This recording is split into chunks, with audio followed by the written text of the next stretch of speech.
Hello दोस्तों, आपका अपना चैनल भीष्म अकादमी में स्वागत है। गाइस, जैसा कि हम प्रतिदिन की भांति फिर आज हम ये कहानी विधा का 5वां भाग लेकर आए हैं। इससे पहले हम कहानी विधा के 4 वीडियो में लगभग 200 प्रश्नों को पढ़ चुके हैं और इससे पहले हमने दोस्तों नाटक विधा के और उपन्यास विधा के प्रश्नों को भी पढ़ चुके हैं। यदि वे सभी वीडियो देखना चाहते हैं तो इसी सेशन के लास्ट में आपको प्लेलिस्ट का लिंक दिखाई देगा, उसमें क्लिक करके वे हमारे सभी वीडियो देख सकते हैं। और दोस्तों, यदि चैनल पर नए हैं तो सब्सक्राइब कर लें, जिससे सबसे पहले नोटिफिकेशन आपको मिल सके, क्योंकि हम दोस्तों डेली वीडियो अपलोड करते हैं और ये किताब बहुत जल्द ख़त्म करने वाले हैं।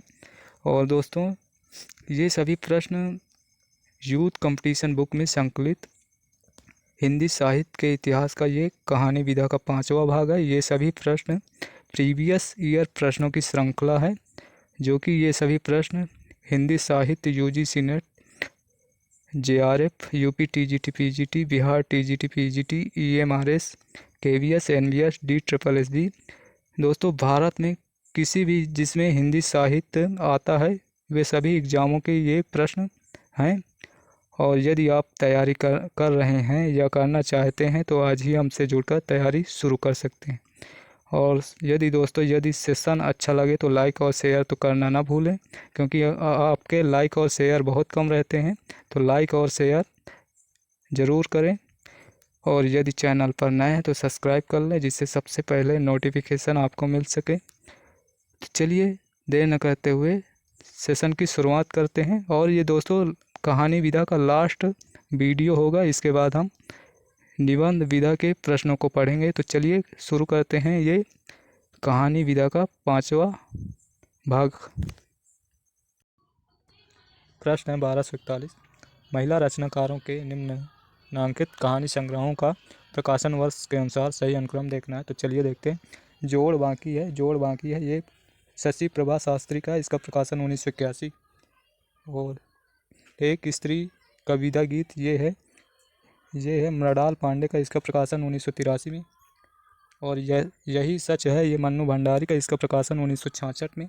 और बोलने वाली औरत ये ममता कालिया का, इसका प्रकाशन सन 2000 में हुआ। तो इस प्रकार इसका उत्तर सबसे पहले यही सच आएगा, मन्नू भंडारी का।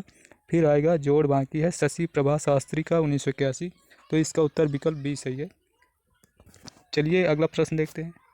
प्रश्न है 1242। निम्नलिखित कहानीकारों को उनकी कहानियों से सुमेलित करना है। तो भगवती चरण वर्मा की कहानी है ये दो बांके भगवती चरण वर्मा की, इसका प्रकाशन 1936 में हुआ। और इलाचंद जोशी की कहानी है दिवाली और होली, इलाचंद जोशी का, इसका प्रकाशन 1942। यशपाल की कहानी है मकरील, यशपाल की कहानी मकरील है। और उपेंद्र नाथ अस्क की कहानी पिंजरा है। और यहाँ एक कैदी बच रही है, एक कैदी कहानी जैनेन्द्र की। इस प्रकार इसका उत्तर होगा 3, 3, 5, 3, 5, 2, 1, 3, 5, 2, 1, 3, 5, 2, 1, मतलब विकल्प 1 सही है, विकल्प ए सही है। और चलिए इसकी व्याख्या भी देख लेते हैं। भगवती चरण वर्मा की दो बांके 1936 ईस्वी प्रकाशन, इलाचंद जोशी की है दिवाली और होली, इसका प्रकाशन 1942 में। यशपाल की है मकरील, इसका प्रकाशन 1934। उपेंद्र नाथ अस्क की कहानी पिंजरा है, इसका प्रकाशन 1944। और जैनेन्द्र की एक कैदी। अगला प्रश्न है 1243। निर्मल वर्मा का पहला काव्य संग्रह है। तो निर्मल वर्मा का पहला काव्य संग्रह है परिंदे, विकल्प सी सही है। और इसका प्रकाशन 1960 ईस्वी में हुआ था। चलिए इसकी व्याख्या देखते हैं। निर्मल वर्मा का कहानी संग्रह परिंदे 1960, जलती झाड़ी 1965, पिछली गर्मियों में 1968 इसका प्रकाशन है, बीच बहस में 1973 इसका प्रकाशन है, कौवे और काला पानी 1983 प्रकाशन है, कौवे और काला पानी का। और सूखा तथा अन्य कहानियाँ, इसका प्रकाशन 1995। अगला प्रश्न है 1244। प्रकाशन वर्ष के अनुसार जयशंकर प्रसाद की कहानियों का सही अनुक्रम है। तो चलिए देखते हैं। सही अनुक्रम है प्रतिध्वनि, इसका प्रकाशन 1926 और आकाशदीप, इसका प्रकाशन 1929। आंधी का प्रकाशन आंधी, इसका प्रकाशन 1931। और इंद्रजाल का प्रकाशन 1936। तो ये सभी क्रम से लगी हुई हैं। इसका उत्तर विकल्प ए ही सही होगा। चलिए अगला प्रश्न देखते हैं।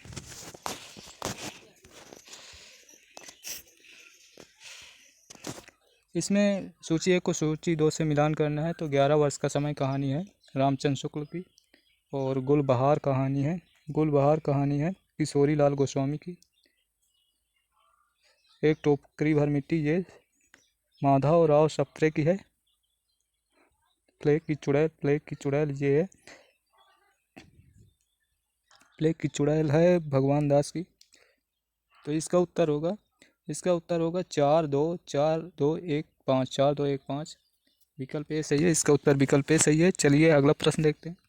प्रश्न है 1246। निम्नलिखित में से कौन सा कहानी संग्रह प्रेमचंद जी का नहीं है? तो इनमें से मोहब्बत की राहें ये प्रेमचंद की नहीं है। विकल्प सी सही है। मोहब्बत की राहें ये प्रेमचंद का नहीं है। विकल्प सी सही है। चलिए इसकी व्याख्या देखते हैं।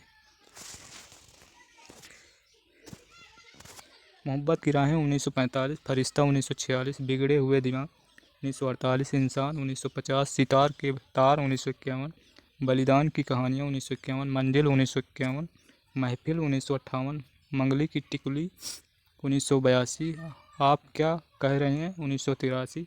और ये सभी कहानियाँ भैरव प्रसाद गुप्त की हैं। ये सभी कहानी संग्रह भैरव प्रसाद गुप्त की हैं। चलिए अगला प्रश्न देखते हैं। प्रश्न है 1247। निम्नलिखित में से कौन सा कहानी संग्रह फणीश्वरनाथ रेणु का नहीं है? तो इसमें से फणीश्वरनाथ रेणु का गरीबी हटाओ ये कहानी संग्रह फणीश्वरनाथ रेणु का नहीं है। और ये फणीश्वरनाथ रेणु का न होकर रविंद्र कालिया का है। तो इसका उत्तर विकल्प डी सही है। विकल्प डी सही है। चलिए अगला प्रश्न देखते हैं। प्रश्न है 1248। प्रकाशन वर्ष के अनुसार निम्नलिखित कहानी संग्रहों का सही अनुक्रम देखना है। तो चलिए देखते हैं। सप्तमी के बच्चे ये है राहुल शंकरतैन का, इसका प्रकाशन 1935। और फांसी जैनेन्द्र का है, इसका प्रकाशन 1929। बिखरे मोती ये सुभद्रा कुमारी चौहान का है, इसका प्रकाशन 1932। और दो बांके ये भगवती चरण वर्मा का, इसका प्रकाशन 1936। तो सबसे पहले आएगा फांसी, फिर आएगा बिखरे मोती, फिर फांसी बिखरे मोती, सप्तमी के बच्चे, दो बांके। इसका उत्तर विकल्प डी सही है। चलिए अगला प्रश्न देखते हैं। प्रश्न 1249। निम्नलिखित में से कौन सी कहानी राजी सेठ की नहीं है? तो इनमें से राजी सेठ की कहानी जानवी ये नहीं है, इसका उत्तर विकल्प डी सही है। जानवी ये राजी सेठ की नहीं है। इसके अलावा बाकी तीनों राजी सेठ की कहानियाँ हैं। चलिए इसकी व्याख्या देखते हैं। राजी सेठ की प्रमुख कहानियाँ समांतर चलते हुए, अपने दायरे, गलत होता पंचतंत्र, और अंधे मोड़ से आगे, और तीसरी हथेली, गमे हयात ने मारा, उसी जंगल में, ये सभी राजी सेठ की कहानियाँ। अब देखते हैं। जानवी ये जैनेन्द्र की प्रमुख रचना है। और जैनेन्द्र की अन्य कहानियाँ खेल 1928, फांसी 1929, वातायन 1930, नीलम देश की राजकन्या 1933, पाजेब 1932, जय संधि 1949, एक कैदी, गदर के बाद, बाहुबली, तत्सत, मास्टर जी, अपना अपना भाग, ये सभी जैनेन्द्र की कहानियाँ हैं। अगला प्रश्न है 1250। इनमें से कौन सी शिशु संवेदना की कहानी नहीं है? तो इनमें से दो सखियाँ शिशु संवेदना की कहानी नहीं है। इसका उत्तर विकल्प डी सही है। चलिए व्याख्या देखते हैं। दो सखियाँ 1928 हुई तथा अन्य कहानियाँ प्रेमचंद जी की हैं। दो सखियाँ कहानी शिशु संवेदना से संबंधित नहीं है। अगला प्रश्न है 1251। ठेस कहानी के लेखक हैं। ये ठेस कहानी फणीश्वरनाथ रेणु की कहानी है। फणीश्वरनाथ रेणु आंचलिक उपन्यासकार हैं। इसका उत्तर विकल्प बी सही है। चलिए व्याख्या देखते हैं। ठेस फणीश्वरनाथ रेणु की है। कवि प्रिया सच्चिदानंद हीरानंद वात्स्यायन की है। मलबे का मालिक मोहन राकेश का। इंटरव्यू अमरकांत का है। अगला प्रश्न 1252। प्रकाशन वर्ष के अनुसार निम्नलिखित कहानियों का सही अनुक्रम देखना है। तो चलिए। इंदुमती किशोरी लाल गोस्वामी का है, इसका प्रकाशन 1900 ईस्वी। मकरील है यशपाल जी का, इसका प्रकाशन 1934। उसने कहा चंद्रधर शर्मा गुलेरी का, इसका प्रकाशन 1915। कफन प्रेमचंद जी का है, इसका प्रकाशन 1936। तो इस प्रकार सबसे पहले आएगा इंदुमती, फिर आएगा उसने कहा था, फिर आएगा मकरील, फिर कफन। इसका उत्तर विकल्प बी सही है, विकल्प बी सही है। चलिए अगला प्रश्न देखते हैं। दोस्तों 1252 नंबर प्रश्न में रामचंद्र शुक्ल इंदुमती 1900 ईस्वी में प्रकाशित, जो कि सरस्वती पत्रिका में प्रकाशित हुई थी, साहित्य की प्रथम कहानी माने जाती है। प्रश्न 1253 रचना काल के अनुसार कहानी संग्रहों का सही अनुक्रम देखना है। तो चलिए, एक धनी व्यक्ति का बयान, ये अमरकांत का है, इसका प्रकाशन 1997। ये तेरे प्रतिरूप, इसका प्रकाशन 1961। इसका ये अगेजी का है। और भूख के तीन दिन, ये यशपाल जी का, इसका प्रकाशन 1968। सतह से उठता आदमी, ये मुक्तिबोध का, इसका प्रकाशन 1971। तो इसमें सबसे पहले ये तेरे प्रतिरूप आएगा, फिर आएगा भूख के 3 दिन, इसका उत्तर विकल्प सी सही है। सबसे लास्ट में आएगा एक धनी व्यक्ति का बयान। सॉरी दोस्तों, इसका उत्तर विकल्प सी नहीं होगा, क्योंकि एक धनी का व्यक्ति का बयान सबसे लास्ट में आएगा, जबकि इसमें पहले दिया हुआ है। तो इसका उत्तर विकल्प डी सही होगा। चलिए व्याख्या देखते हैं। ये तेरे प्रतिरूप अगेजी का, इसका प्रकाशन 1961। भूख के 3 दिन 1968 प्रकाशन है। यशपाल जी का सतह से उठता आदमी, ये 1971 मुक्तिबोध का है। एक धनी व्यक्ति का बयान 1997 अमरकांत का है। अगला प्रश्न है 1254 कहानियों को उनके रचनाकारों से मिलान करना है। तो चलिए मिलान करते हैं। यारों के यार, ये है कृष्णा सोबती का।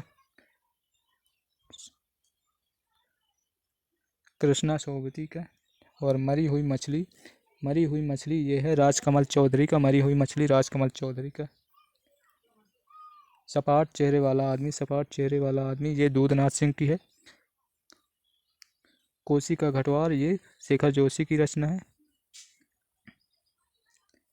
तो इस प्रकार इसका उत्तर होगा 3 3 5 3 5 1 2 3 5 1 2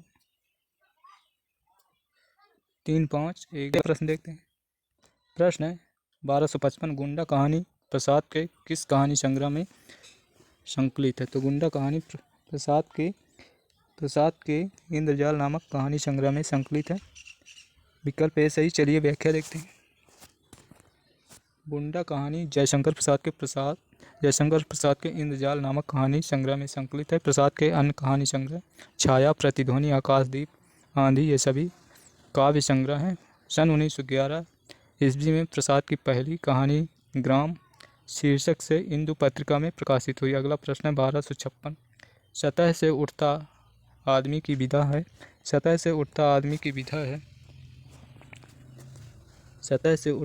की विधा है, ये कहानी है। विकल्प बी सही है।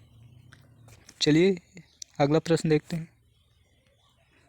प्रश्न है 1257 समांतर कहानी के पुरुष कर्ता कमलेश्वर का मूल नाम है।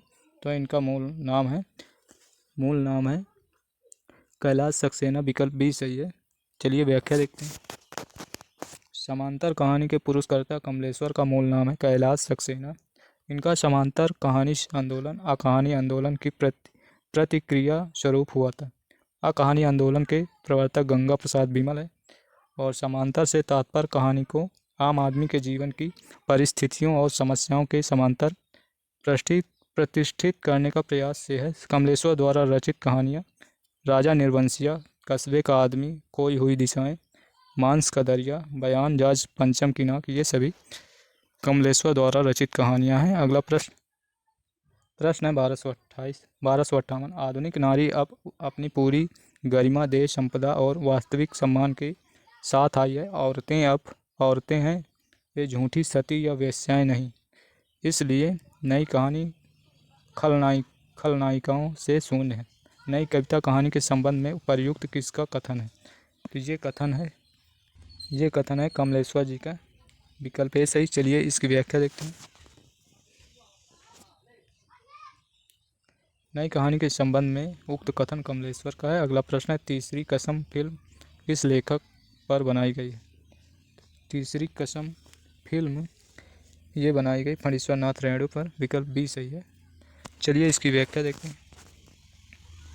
तीसरी कसम फिल्म फणीश्वर नाथ रेणु की इसी नाम की कहानी तीसरी कसम उर्फ मारे गए गुलफाम के ऊपर बनाई गई थी। रेणु की अन्य कहानियां हैं रसप्रिया, ठुमरी, अग्निखोर, आदिम, रात्र की महक, ये सभी रेणु यानी कि फणीश्वर नाथ रेणु की अन्य कहानियां। अगला प्रश्न है, 1260 प्रेमचंद की अंतिम कहानी है।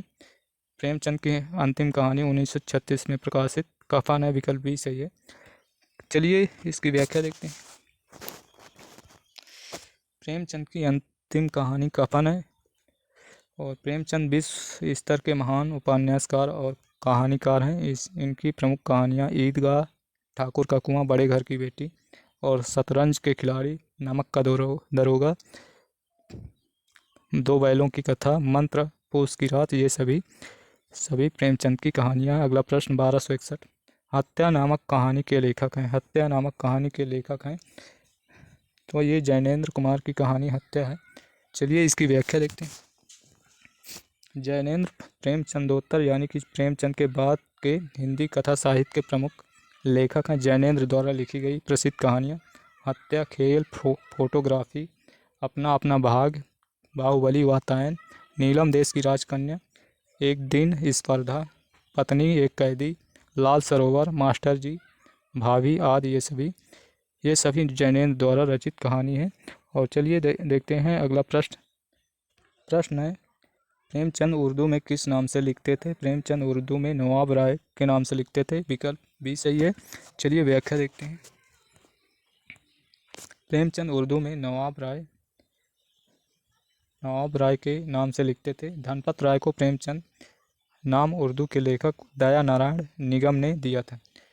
दया नारायण निगम ने प्रेमचंद को उर्दू के लेखक धनपत राय नाम दिया था। प्रेमचंद को उपन्यास सम्राट की संज्ञा बांग्ला कथाकार शरत चंद्र चट्टोपाध्याय ने दिया था। अगला प्रश्न है 1263 कफन कहानी में घीसू और माधव कफन के पैसे का क्या करते हैं? तो ये पूड़ियाँ खरीद कर खाते हैं, बोतल भर शराब पीते हैं, ये दोनों सही है। इसका मतलब उपर्युक्त दोनों काम करते हैं। विकल्प डी सही है। इसका उत्तर विकल्प डी सही है। चलिए व्याख्या देखते हैं। कफन प्रेमचंद द्वारा लिखी गई अंतिम कहानी है जिसमें माधव घीसू नामक पात्र कफन के पैसे से पूड़ियाँ खरीद कर खाते हैं तथा बोतल शराब पीते हैं। अगला प्रश्न है 1264 मनोविश्लेषण प्रधान कथाकार कौन नहीं है? तो मनोविश्लेषण प्रधान कथाकार इनमें से सुदर्शन नहीं है। विकल्प सी सही है। इसके अलावा इलाचंद जोशी, जैनेन्द्र अज्ञे और देवराज ये सभी मनोविश्लेषण प्रधान कथाकार हैं। चलिए इसकी व्याख्या देखते हैं। सुदर्शन प्रसाद युगीन कहानीकार हैं। हार की जीत इनकी पहली कहानी है। 1920 ईस्वी में सरस्वती पत्रिका में छपी थी। सुदर्शन की प्रसिद्ध कहानियाँ थीं दो मित्र, कवि की स्त्री, प्रेम तरु, एथेंस का सत्यार्थी, पत्थरों का सौदागर, कमल की बेटी, ये सभी सुदर्शन की कहानियाँ हैं। अगला प्रश्न है 1265 हिंदी की प्रसिद्ध कहानी कसाई बाड़ा के लेखक हैं। कसाई बाड़ा के लेखक हैं शिव मूर्ति। विकल्प सी सही है। विकल्प सी सही है। चलिए इसकी व्याख्या भी देखते हैं। हिंदी की प्रसिद्ध कहानी कसाई बाड़ा के लेखक शिव मूर्ति हैं। इनकी अन्य कहानी रचना केसर कस्तूरी है। ओम प्रकाश वाल्मीकि दलित कहानीकार हैं। इनकी चर्चित कहानियाँ 25 चौका 150, 1993 सलामत, 2000 ईस्वी की घुसपैठिया, 2003 की प्रमोशन आदि हैं। शिवराज सिंह बेचैन की कहानियाँ देखते हैं अस्थियों के अक्षर और शोध प्रबंध आदि, ये सभी शिवराज सिंह बेचैन की कहानियाँ हैं। अगला प्रश्न है 1266 इनमें से कौन सी कहानी हिंदी की पहली कहानी मानी जाती है? तो वो है किशोरी लाल गोस्वामी की इंदुमती, 1900 ईस्वी में सरस्वती पत्रिका में प्रकाशित हुई थी। तो इसका उत्तर विकल्प ए सही है। और चलिए इसकी व्याख्या भी देख लेते हैं। आचार्य रामचंद्र शुक्ल के अनुसार किशोरी लाल गोस्वामी कृत इंदुमती 1900 ईस्वी को हिंदी साहित्य की प्रथम कहानी मानते हैं। 11 वर्ष का समय 1903, आचार्य रामचंद्र की कहानी है, तथा दुलाईवाड़ा 1907 ईस्वी राजेंद्र बाला घोष यानी बंग महिला की कहानी है। चलिए अगला प्रश्न देखते हैं। प्रश्न है 1267 बंग महिला का असली नाम क्या था? तो बंग महिला का असली नाम राजेंद्र बाला घोष था। विकल्प बी सही है। चलिए अगला प्रश्न देखते हैं। दोस्तों इसकी व्याख्या भी देख लेते हैं। तो चलिए, बंग महिला का असली नाम राजेंद्र बाला घोष था। ये मिर्जापुर निवासी बाबू पूर्णचंद की धर्म पत्नी थी। राजेंद्र बाला घोष बंग महिला को हिंदी की प्रथम कहानी लेखिका स्वीकार किया जाता है। इनके द्वारा रचित कहानियां हैं चंद्रदेव से मेरी बातें, कुंभ में छोटी बहू, दुलाई वाली दालिया, ये सभी बंग महिला की कहानियां। अगला प्रश्न है इंदुमती किसकी छाया मानी जाती है? तो इंदुमती टेम्पेस्ट की छाया मानी जाती है और ये टेम्पेस्ट शेक्सपियर के नाटक टेम्पेस्ट का छाया अनुवाद है। तो इंदुमती के बारे में जानते ही होंगे। इसका प्रकाशन 1900 ईस्वी में और ये किशोरी लाल गोस्वामी की कहानी है और ये इंदुमती टेम्पेस्ट की छाया मानी जाती है। तो इसका उत्तर विकल्प सी सही है। चलिए अगला प्रश्न देखते हैं। इनमें प्रवासी कहानीकार हैं तेजेंद्र शर्मा, प्रवासी यानी ब्रिटेन में बसे भारतीय मूल के हिंदी कवि हैं। विकल्प बी सही है। चलिए इसकी व्याख्या देख लेते हैं। तेजेंद्र शर्मा प्रवासी कहानीकार हैं। तेजेंद्र शर्मा ब्रिटेन में बसे भारतीय मूल के हिंदी कवि, लेखक, नाटककार, कहानीकार हैं। इनके द्वारा प्रकाशित कहानी संग्रह डिवरी टाइट, देह की कीमत, ये क्या हो गया, कब्र का मुनाफा, दीवार में रास्ता, ये सभी तेजेंद्र शर्मा की कहानियाँ हैं। सॉरी दोस्तों, तेजेंद्र शर्मा की कहानी संग्रह है। और अगला प्रश्न 1270 आधुनिक खोजों के अनुसार पहली मौलिक कहानी कौन सी है? तो इनमें से पहली मौलिक कहानी एक टोकरी भर मिट्टी, ये माधव राव सप्रे जी की है। एक टोकरी भी भर मिट्टी, इसका उत्तर विकल्प डी सही है। चलिए व्याख्या देखते हैं। आधुनिक खोजों के अनुसार कहानी देवी प्रसाद वर्मा द्वारा माना गया है। एक टोकरी भर मिट्टी है। विभिन्न विद्वानों ने एक टोकरी भर मिट्टी को 1901 ईस्वी में छत्तीसगढ़ मित्र में प्रकाशित थी। प्रथम कहानी स्वीकार की जाती है। इस कहानी के लेखक माधव राव सप्रे जी हैं। और अगला प्रश्न है 1271 कहानीकार के रूप में विख्यात पुरातत्ववेत्ता हैं। तो कहानीकार के रूप में विख्यात पुरातत्ववेत्ता हैं चंद्रधर शर्मा गुलेरी। विकल्प ए सही है। चलिए व्याख्या देखते हैं। कहानीकार के रूप में विख्यात पुरातत्ववेत्ता चंद्रधर शर्मा गुलेरी हैं। गुलेरी जी के द्वारा रचित कहानी सुखमय जीवन 1911 ईस्वी में प्रकाशित, बुद्धू का कांटा 1914 ईस्वी में प्रकाशित, उसने कहा था 1915 में प्रकाशित, उसने कहा था प्रथम विश्व युद्ध की पृष्ठभूमि पर लिखी गई प्रेम संवेदना की कहानी है। प्रश्न है 1272 प्रेमचंद की कहानियों की संख्या लगभग है। तो इनकी कहानियों की संख्या है लगभग 300 मानी जाती है। चलिए अगला प्रश्न देखते हैं। कौन सी कहानी घटना प्रधान है? तो कौन सी कहानी घटना प्रधान है? पंच परमेश्वर प्रेमचंद की कहानी घटना प्रधान है। इसका उत्तर विकल्प सी सही है। चलिए इसकी व्याख्या देखते हैं। प्रेमचंद द्वारा रचित पंच परमेश्वर कहानी घटना प्रधान है। इस कहानी के प्रमुख पात्र हैं जुम्मन शेख, अलगू चौधरी में गाढ़ी यानी कि बहुत बड़ी मित्रता है। दोनों एक दूसरे का सहयोग करते थे। दोनों में एक दूसरे पर अटल विश्वास था। प्रेमचंद द्वारा रचित अन्य कहानी है नमक का दरोगा, सज्जनता का दंड, बूढ़ी काकी, शतरंज के खिलाड़ी, पूस की रात, सदगत, ये सभी प्रेमचंद जी की कहानी है। अगला प्रश्न 1274 प्रसाद की गुंडा कहानी में इतिहास के किस युग का चित्रण है? तो गुंडा कहानी में इतिहास के ईस्ट इंडिया कंपनी का समय का युग है। विकल्प डी सही है। चलिए अगला प्रश्न देखते हैं। प्रश्न 1275 पूंजीपतियों की शोषक वृत्ति को उजागर करने वाले लेखक हैं। तो इनमें से शोषक वृत्तियों को उजागर करने वाले लेखक यशपाल जी हैं। विकल्प सी सही है। चलिए व्याख्या देखते हैं।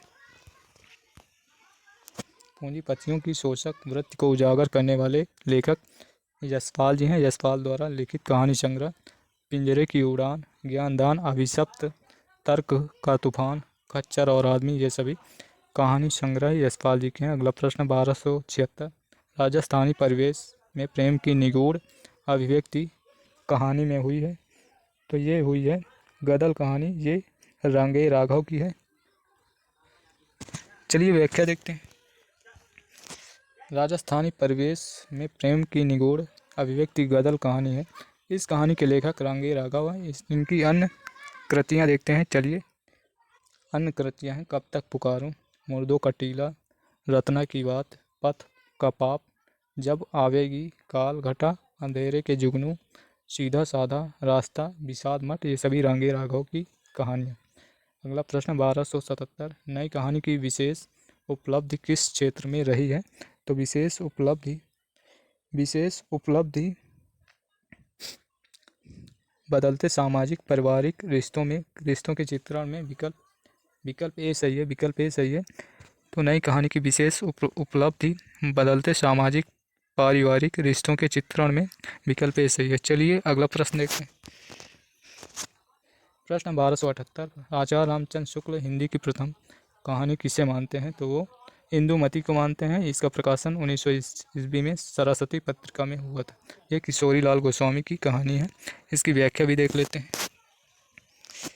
आचार्य रामचंद्र शुक्ल प्रथम कहानी सन 1900 ईस्वी में किशोरी लाल गोस्वामी द्वारा रचित इंदुमती को माना है, जबकि बच्चन सिंह ने 1887 ईस्वी में प्रकाशित किशोरी लाल गोस्वामी द्वारा रचित परिणय को माना है, तथा देवी प्रसाद वर्मा ने सन 1901 में माधवराव सप्रे द्वारा रचित एक टोकरी भर मिट्टी को हिंदी की प्रथम कहानी माना है।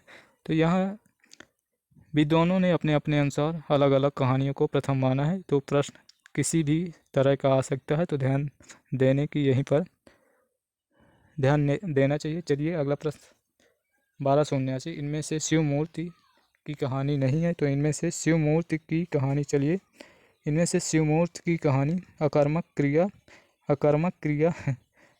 क्रिया के रचनाकार सेवा राम यात्री हैं।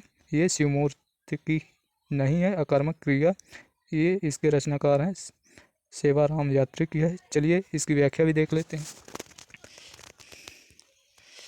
अकर्मक क्रिया शिव मूर्ति की नहीं है, बल्कि सेवा राम यात्री की है, जबकि भारत नाट्यम, तिरिया चरित्र, कसाईवाड़ा आदि ये सभी शिव मूर्ति की रचनाएं हैं। अगला प्रश्न है 1280।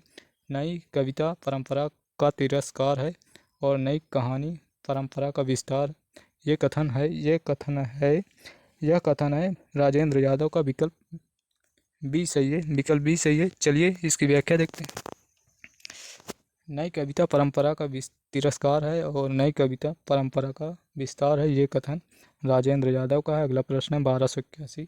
कोठरी की बात कहानी अद्भुत है। इसके लेखक हैं अज्ञे जी, सच्चिदानंद हीरानंद वात्सायन अज्ञे जी। विकल्प ए सही है। चलिए व्याख्या देखते हैं। कोठरी की बात कहानी के लेखक अज्ञे जी हैं। इनके द्वारा रचित अन्य कहानी संग्रह विपथगा, परंपरा, कोठरी की बात, शरणार्थी, अमर वल्लरी, जयदोल, ये तेरे प्रतिरूप इत्यादि ये कहानी संग्रह अज्ञे जी के हैं। अगला प्रश्न 1282। मुंशी धनपत राय को प्रेमचंद नाम से सुशोभित करने वाले व्यक्ति का नाम है।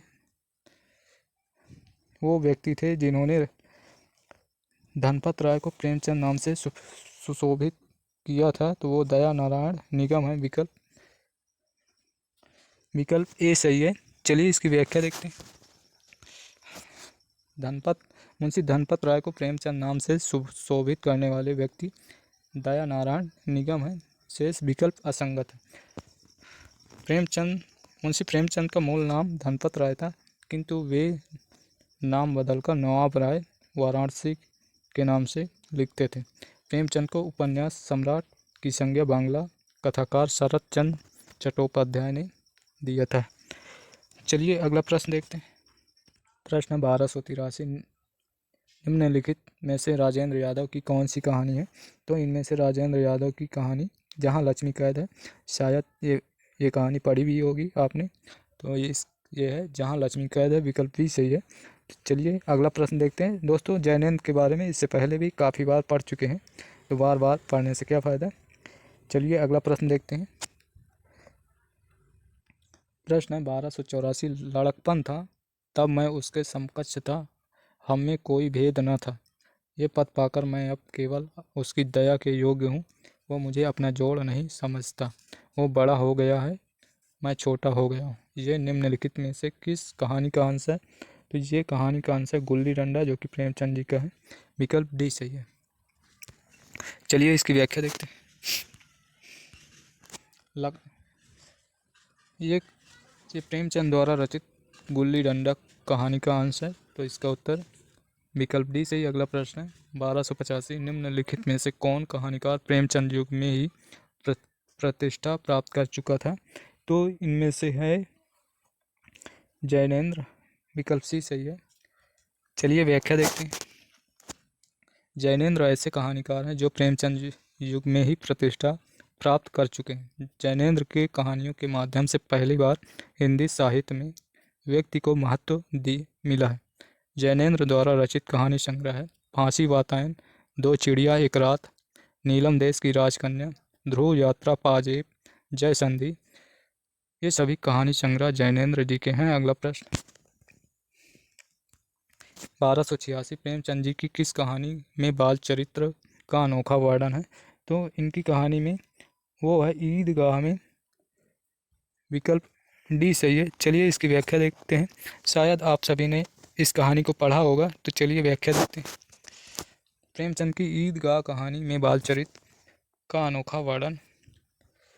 बाल मनोविज्ञान पर आधारित ईदगाह कहानी प्रेमचंद की उत्कृष्ट रचना है। इसमें मानवीय संवेदना और जीवनगत मूल्यों के तथ्यों को जोड़ा गया है। अगला प्रश्न 1287 सुमेलित करना है। आ कहानी आंदोलन के प्रवर्तक हैं गंगा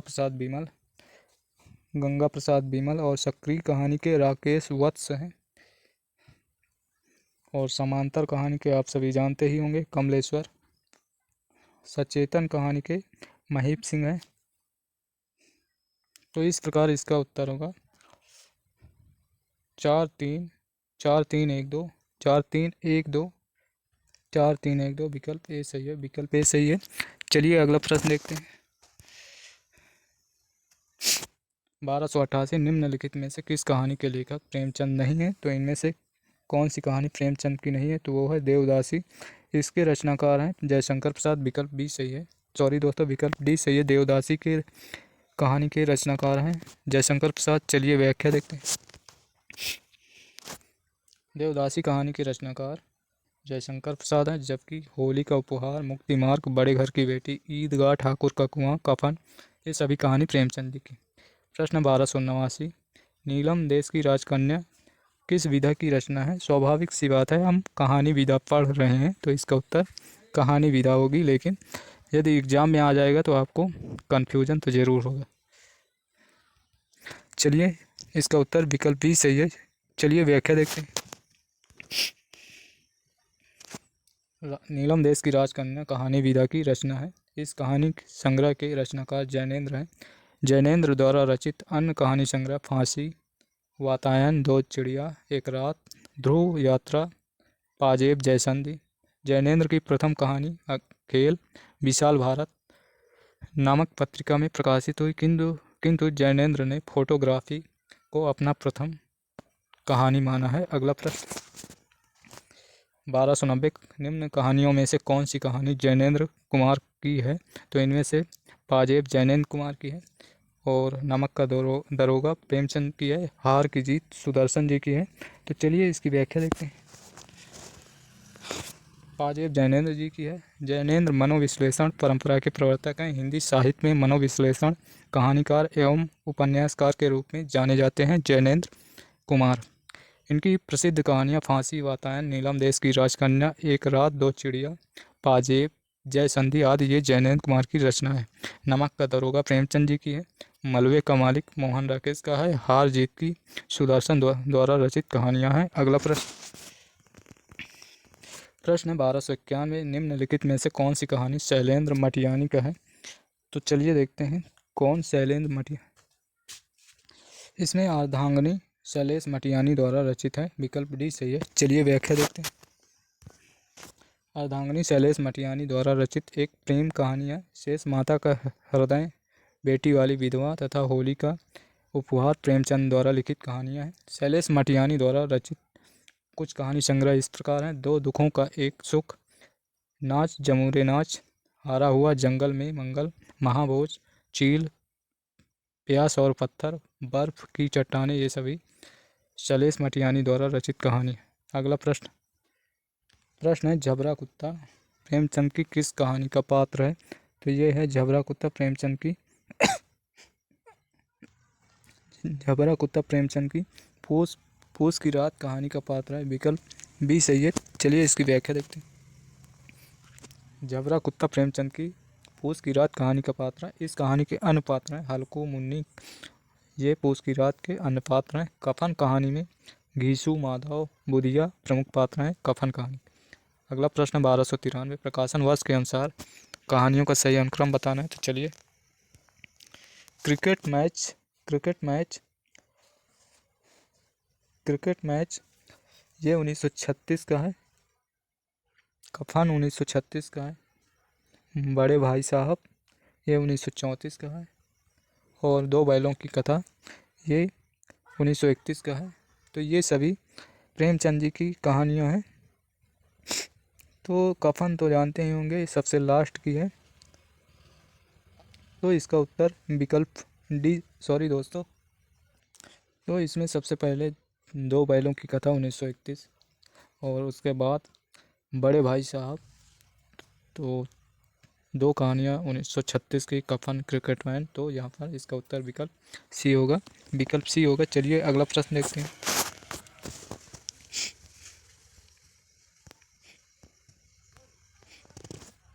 प्रश्न है प्रकाशन वर्ष के अनुसार कहानी संग्रहों का सही अनुक्रम देखना है। तो शरणार्थी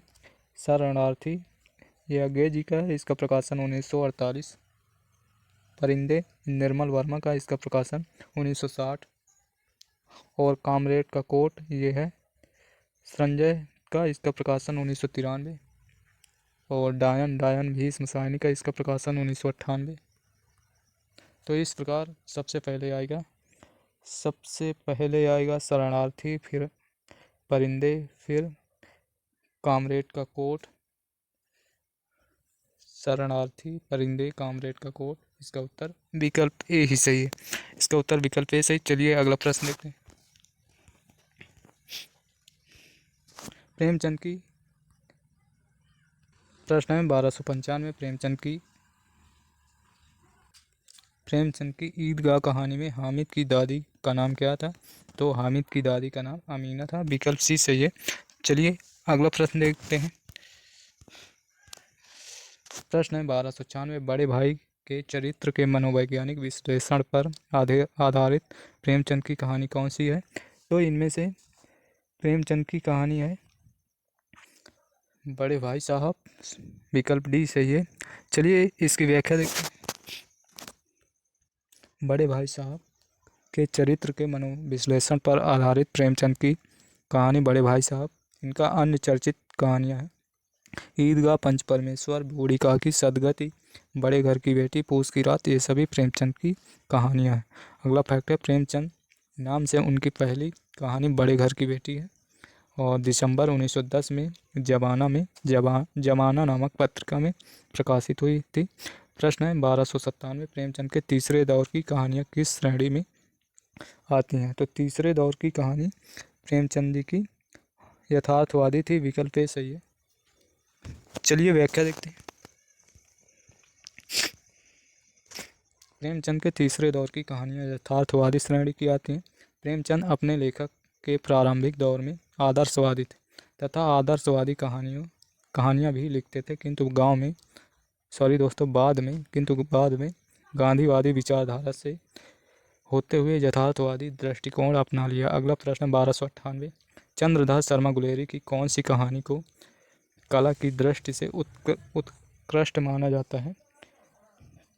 तो 1298 नंबर ये है। उसने कहा था 1915 में प्रकाशित हुई थी सरस्वती नामक पत्रिका में, और ये प्रथम विश्व युद्ध की पृष्ठभूमि पर लिखी गई प्रेम संवेदना की कहानी है। इसका उत्तर विकल्प डी सही है। चलिए अगला प्रश्न देखते हैं। प्रश्न 1299 पंक्तियाँ प्रेमचंद की किस कहानी से ली गई हैं? ईश्वरी एक बड़े जमींदार का लड़का था और मैं एक गरीब क्लर्क का, जिसके पास मेहनत मजदूरी के सिवा और कोई जायदाद न थी। हम दोनों में परस्पर बहस होती थी। मैं जमींदार की बुराई करता था, उन्हें हिंसक पशु और खून चूसने वाले जोंक और वृक्षों की चोटी पर फूलने वाला बंझा कहता था। वो जमींदारों का पक्ष लेता, पर संभवतः उसका पहलू कुछ कमज़ोर होता था। तो ये किसके बारे में है?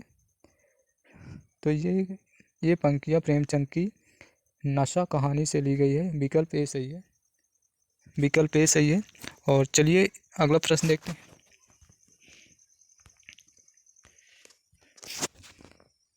प्रश्न है कौन सी प्रेमचंद की कहानी नहीं है? तो आकाशदीप आप इससे पहले पढ़ ही चुके हैं कई बार, तो इसका उत्तर विकल्प ए सही है। ये प्रेमचंद की ना होकर जयशंकर प्रसाद की है। विकल्प ए सही है। चलिए व्याख्या देखते हैं। आकाशदीप प्रेमचंद की नहीं है, बल्कि जयशंकर प्रसाद की है। जबकि पूस की रात, घास वाली, गुल्ली डंडा, ये तीनों कहानी प्रेमचंद की। अगला प्रश्न है घीसू और माधव प्रेमचंद की किस कहानी के पात्र हैं? तो ये घीसू और माधव प्रेमचंद की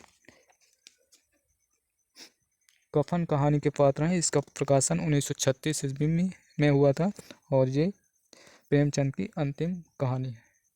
विकल्प ए सही। चलिए इसकी व्याख्या देखते हैं। घीसू और माधव प्रेमचंद की कफन कहानी के पात्र हैं। कफन दलित चेतना पर लिखित यथार्थवादी कहानी है। ठाकुर का कुआं, मंत्र, पूस की रात सभी प्रेमचंद की कहानियां हैं। अगला प्रश्न है 1302 निम्नलिखित में कौन सा युग संगत है? जिंदगी और जोंक ये कमलेश्वर का है। ये धर्मवीर भारती संगत नहीं है। और बंद गली का आखिरी मकान ये मोहन राकेश का है, ये बिल्कुल संगत है। और राजा निर्वंशिया कमलेश्वर का ये भी संगत है। इंसान के खंडहर ये मोहन राकेश का है। तो दोस्तों एक बार फिर से देखते हैं। जिंदगी और जोंक ये है अमरकांत जी का, ये संगत नहीं है। और तो बंद गली का आखिरी मकान ये है धर्मवीर भारती का, यहाँ पर मोहन राकेश दिया हुआ है, तो ये संगत नहीं है। और राजा निर्वंशिया ये आप सभी जानते ही होंगे कमलेश्वर का है, तो ये संगत है। इंसान के खंडहर ये मोहन राकेश का है। तो इस प्रकार यहाँ पर अमरकांत है, तो ये भी संगत नहीं है। तो इसका उत्तर विकल्प सी सही है। चलिए व्याख्या देखते हैं। राजा निर्वंशिया, कमलेश्वर, जिंदगी और जोंक, अमरकांत, बंद गली का आखिरी मकान धर्मवीर भारती, इंसान के खंडहर मोहन राकेश का। तो इस प्रकार इसका उत्तर विकल्प सी सही है। अगला प्रश्न है कहानी लेखन में निम्नलिखित में से किस तत्व की आवश्यकता नहीं है? तो इनमें से यथासंभव तुक और लय का ध्यान ये कहानी में नहीं होता, बल्कि पद्य में होता, पद्यांश में। इसका उत्तर विकल्प ये सही है। चलिए अगला प्रश्न देखते हैं। निम्नलिखित में से किस कहानी के रचनाकार निर्मल वर्मा है? तो इनमें से निर्मल वर्मा की कहानी लंदन की एक रात, विकल्प बी सही है। विकल्प बी सही। चलिए इसकी व्याख्या देखते हैं। निर्मल वर्मा की कहानी लंदन की एक रात। इनकी अन्य प्रमुख कहानियाँ देखते हैं। परिंदे, कौवे और काला पानी, जलती झाड़ी, ये सभी निर्मल वर्मा की हैं। अब देखते हैं दूधनाथ सिंह की कहानियाँ। सपाट चेहरे वाला आदमी, सुखांत, माई का शोक गीत, नमो अंधकार, धर्म क्षेत्र, कुरुक्षेत्र, निष्कासन, ये सभी दूधनाथ सिंह की कहानियाँ हैं। अब देखते हैं उषा प्रियमवदा की कहानियाँ। वापसी, जिंदगी और गुलाब के फूल, फिर वसंत आया, कितना बड़ा झूठ, ये सभी कहानियाँ उषा प्रियमवदा की हैं। अगला प्रश्न है शेखर जोशी की कहानी इनमें से कौन सी है? तो शेखर जोशी की कहानी कोसी का गठवार, विकल्प ए सही। चलिए इसकी व्याख्या देखते हैं। कोसी का गढ़वाल शेखर जोशी की है। मांस का दरिया कमलेश्वर की है। जहाँ लक्ष्मी कैद है राजेंद्र यादव का है। बंद गली का आखिरी मकान धर्मवीर भारती का है। अगला प्रश्न है 1306। निम्नलिखित में से कौन कौन प्रेमचंद की कहानियों के पात्र हैं? तो चलिए देखते हैं। इनमें से हैं पंडित बुद्धिराम, ये है प्रेमचंद की बूढ़ी काकी कहानी का पात्र। और अमीना, ये ईदगाह नामक कहानी का पात्र है। ये भी प्रेमचंद जी का है। इसका उत्तर BC, कोड BC यानी कि विकल्प बी सही है। विकल्प बी सही। चलिए व्याख्या देखते हैं। पंडित बुद्धिराम और अमीना प्रेमचंद की कहानियों के पात्र हैं। और पंडित बुद्धिराम बूढ़ी काकी प्रेमचंद की कहानी है। अमीना ईदगाह की पात्र हैं, ये भी प्रेमचंद की है। लैला सिंह उसने कहा, ये चंद्रधर शर्मा गुलेरी की है। सुनंदा पात्र पत्नी कहानी जो कि प्रेमचंद द्वारा रचित है। अगला प्रश्न है जानवी कहानी के लेखक हैं? तो जानवी कहानी के लेखक जैनेन्द्र कुमार है। विकल्प डी सही है। चलिए व्याख्या देखते हैं। जानवी कहानी के लेखक जैनेन्द्र कुमार है। जैनेन्द्र की अन्य कहानियाँ हैं पत्नी, पाजेब, खेल, फांसी, एक रात, नीलम देश की राजकन्या, अपना अपना भाग, एक कैदी, मास्टर जी, गदर के बाद, ये सभी जानवी कहानी के लेखक हैं। अगला प्रश्न है 1308। शतरंज के खिलाड़ी किसकी रचना है? तो शतरंज के खिलाड़ी ये प्रेमचंद की रचना है। विकल्प डी सही है। चलिए इसकी व्याख्या देखते हैं।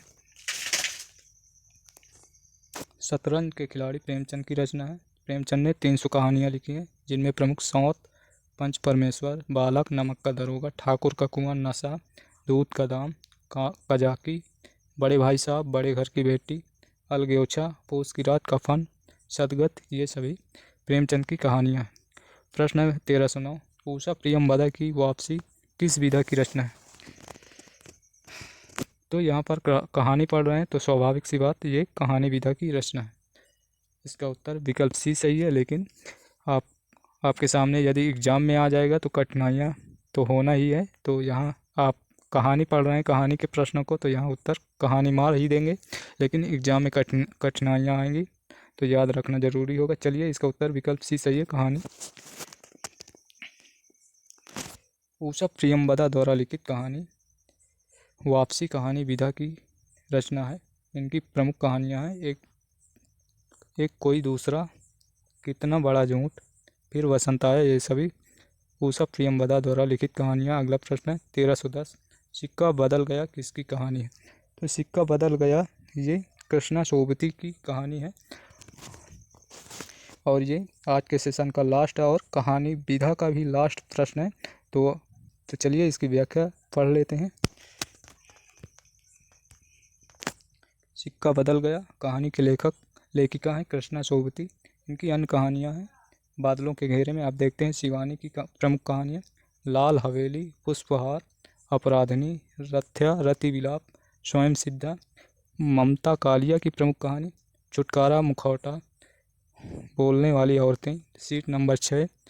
और अब देखते हैं मृदुला गर्ग की कहानियाँ, कितनी कैदें, समागम, डेफोडिल जल रहे हैं, ग्लेशियर, टुकड़ा टुकड़ा आदमी और मेरे देश की मिट्टी, आहा, ये सभी मृदुला गर्ग की कहानियाँ हैं। तो आज हम कहानी विधा को समाप्त कर चुके हैं। इसके बाद हम निबंध विधा, गद्य के निबंध विधा को पढ़ें, निबंध विधा के प्रश्नों को पढ़ेंगे। तो आप इसी तरह हमारे साथ बने रहिए।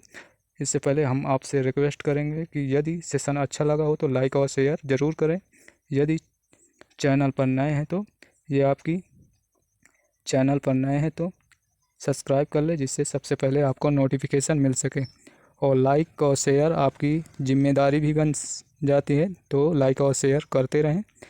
और यदि हमारे सभी वीडियो देखना चाहते हैं तो अभी आपको प्लेलिस्ट का लिंक दिखाई देगा, उसमें क्लिक करके हमारे सभी वीडियो देख सकते हैं। तो चलिए फिर मिलेंगे नेक्स्ट सेशन में। धन्यवाद। जय हिंद, जय भारत, वंदे मातरम।